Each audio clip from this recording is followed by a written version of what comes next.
სულხან საბა ორბელიანი, გლახაკი და ქილა ერბო. ტექსტი ნათარგმნია ხელოვნური ინტელექტის მიერ. ერთი გლახაკი კაცი გზაზე მიდოდა და ერთი ქილა ერბო იპოვა. აიხო ქილა, საკიდარში ჯოხი გაუყარა და მხარზე შეიდო.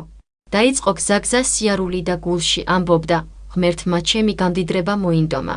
ჩავალ ქალაქში და ერბოს ნახევარ მარჩილად გავიდი, იმით 12 ქათმის სამამლე წიწილებს ვიყიდი, მორიყვან, დავზრდი, დავკოდავ, დავასუქებ და თითოს თითო აბაზად გავყიდი.